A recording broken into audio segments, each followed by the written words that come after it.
Hello, we are Millie and the Volts, and today we will be giving a presentation on our senior design project, the Milli Locator.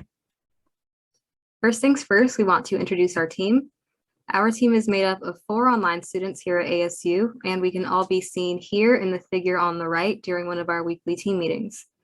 Going from left to right, first we have Jordan Kunienen.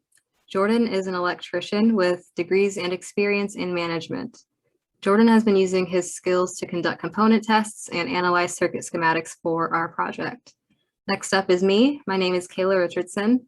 I have a background in academic research and technical writing, and my role in the team has been conducting background research and compiling information relevant to our project.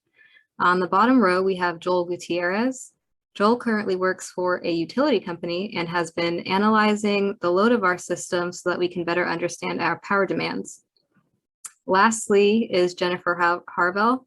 Jennifer has years of experience in customer service and management at Starbucks. She was instrumental in our customer discovery phase, and she uses her management skills to keep our team on track by prioritizing weekly goals. In today's presentation, we will be going over a quick product overview along with system level details, testing results, and remaining tasks. So the main motivation behind our project was our desire to develop an energy harvesting system that can supply a low power device. Energy harvesting is the capture, conversion, and storage of ambient energy within a system that would not have been used by the system otherwise. And in our case, this is solar energy and thermal energy. In researching low power devices, we found many dog tracking collars on the market. However, all of these products are powered either by a rechargeable battery or a replaceable battery. So here we saw an opportunity to create a very unique product. In addition to researching similar products, one of our first steps was conducting a customer survey. Here, Jennifer was able to interview many of her Starbucks customers and gather relevant feedback for our project. From this feedback, we found that customers are willing to pay between $30 and $250, and our goal price of $100 falls within this range.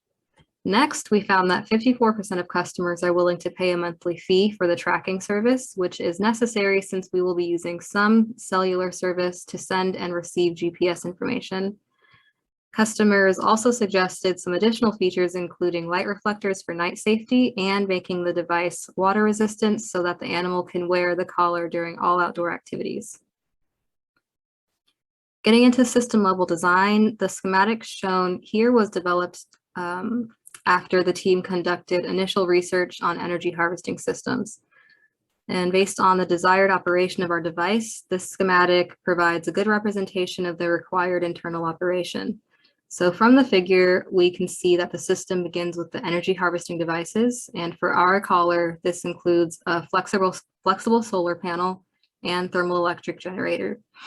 Next, the energy management system converts the harvested energy into electrical energy and distributes it based on power needs and available power within the system. After the energy is harvested and converted, it can either be used or stored. Here, the storage blocks represent storage elements such as a battery or capacitor that can store excess energy for later use. But with the possibility of unstable flow of the harvested energy, the electricity should be directed to the storage devices, which can then supply a stable flow to the load of the system. And with that, I will pass things along to Jordan, who will dive deeper into system level design.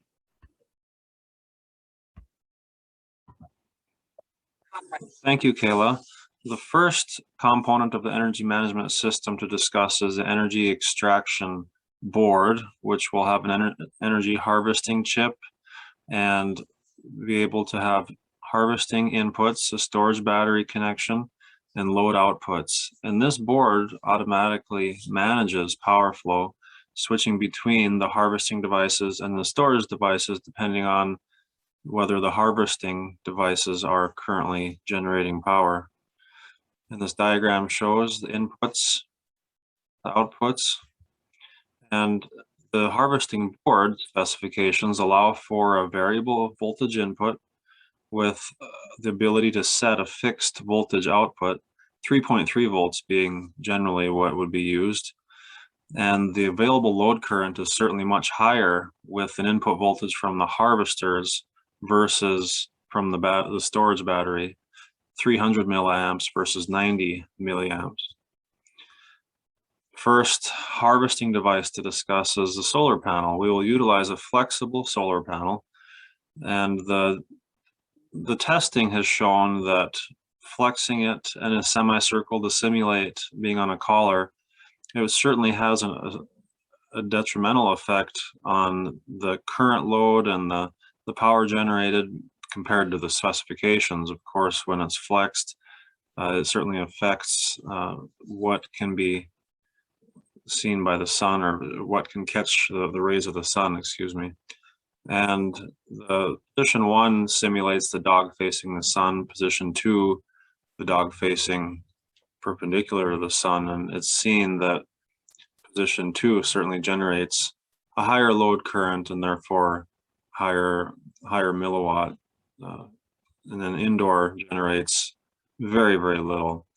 Now, while solar panels are the best source of energy harvesting for this project, results show that certainly the dog must be outdoors on a fairly regular basis to harvest sufficient energy, and weather conditions will play a very important factor in how much power is generated. Now, Jen will discuss further components of our energy harvesting system.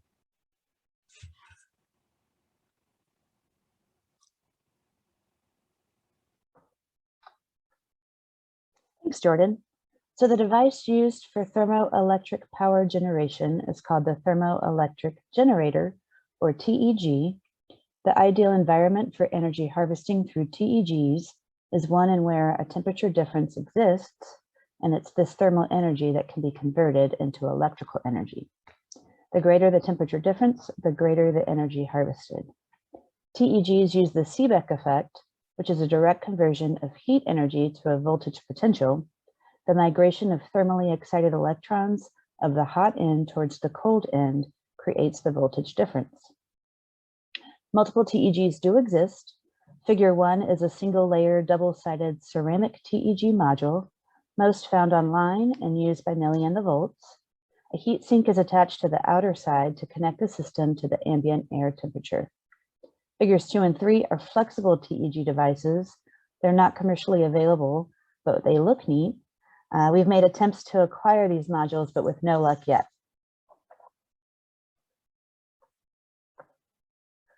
So there are 2 prototypes that we found on YouTube that inspired our own experiments.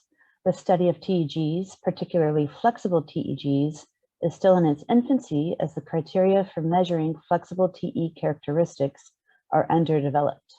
But there is a growing interest, and rapid development can be expected in a broader range of green energy applications. So our test subject, Ivan, pictured here, allowed me to try out 2 TEGs on his collar. While the results were incredibly low, power was generated under a microwatt. For the first experiment, I just used a TEG. The second experiment was inspired by an article published by a lab in Germany last year.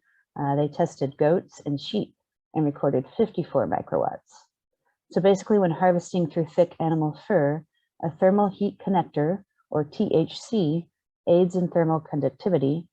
The fur and skin together in contact with this THC to the TEG provides the first thermal resistance in the heat path between the animal's core temperature and the environment. Research showed that a 4 millimeter THC worked best for both short and long hair fur lengths. A good design should have fins that get as close as possible to the animal's skin. And based on my measurements, I'm not sure I used the best design in my first prototype, but having a THC within the system offers the largest potential for an improved heat flux and therefore power outcome of such a system.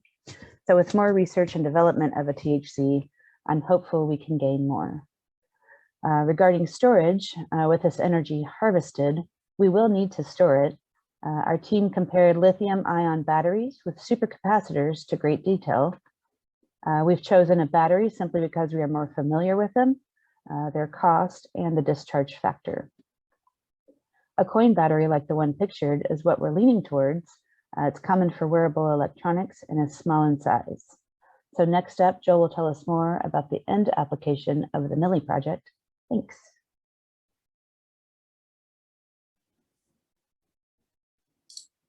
Thanks, Jennifer. Now we will talk about two more components that are needed to create this dog tracking collar. These two components form the communication, and they are the GPS and the Wi-Fi. So we'll talk about the Global Navigation Satellite System, better known as GNSS. GNSS utilizes 89 satellites from all 4 satellite systems. They are the BDU, the GPS, the Galileo, and the GLONASS. These constellation of satellites, the receivers then use the data to determine a location. We will be using the North American constellation of satellites known as GPS. This will help track our dog collar by giving it a position and letting it know where it's at. The second form of communication that we're going to need is the cellular Wi-Fi. And this is based on the LTE-M technology. The LTE-M technology is a low power, wide area network. And it's good for devices that transmit limited amounts of data. It's also compatible with all existing LTE networks. This will help us retrieve data from the dog collar to let us know where it's at. In conclusion, the team is determined to develop a dog tracking collar that can be powered by energy harvesting. Conducted market research shows that this is an unmet need. We've also done a cost analysis, and initial testing has been done on energy harvesting equipment. The team is confident in achieving the desired final product and results. So what's next? Final decision has to be made on which components to use. We must build a prototype. We must test this prototype, and we must refine the design where necessary. Thank you for your attention.